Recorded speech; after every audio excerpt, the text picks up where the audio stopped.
The most common scenario that we have in our practice here on the other side of the bay, which is we have clients who are here and they're US citizens, but they own property in another country, maybe because their parents still live in this other country and they have inherited, or the parents have died in this other country and they've inherited property. For whatever reason, they may own real estate, in India, in China, or anywhere. So what are we doing for those people? What's the advice that we are giving them?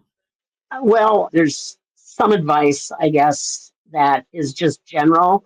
I've encountered people, and quite frankly, I have to admit, early in my career, I did it myself, who have put into their wills that I give my property located in, I'm going to use France as an example. I give my property in France to the trustee of my trust to be distributed according to the trust. France doesn't recognize trusts. Right. So that's a problem from the get-go. That's a problem from the get-go. As a general rule, the only countries that actually recognize trusts tend to be the former British colonies. Germany doesn't have a trust concept. China doesn't have a trust concept. Right. Lots of countries don't have trust concepts. Going back to, international law, if you will, you've probably heard of the Hague Conventions. Sure. Or the Hague Treaties. There's a couple of hundred treaties that exist. One of those treaties is the Hague Convention on International Wills.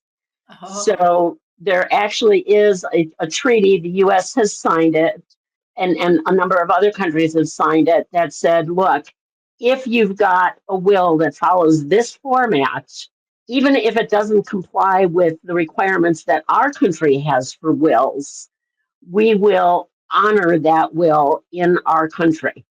And actually, Kirsten, it's embedded in the California Probate Code.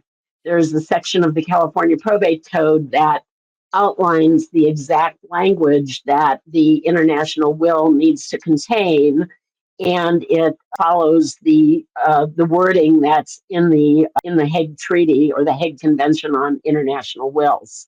So what I do many times is I will create an international will for people with the idea that it is probably going to be admitted to probate in that other country. Right. Now, again, we still can't do things like say that even if it's England, we can't say that the cottage that we've got in the Cotswolds is going to be put into the trust and distributed under the trust.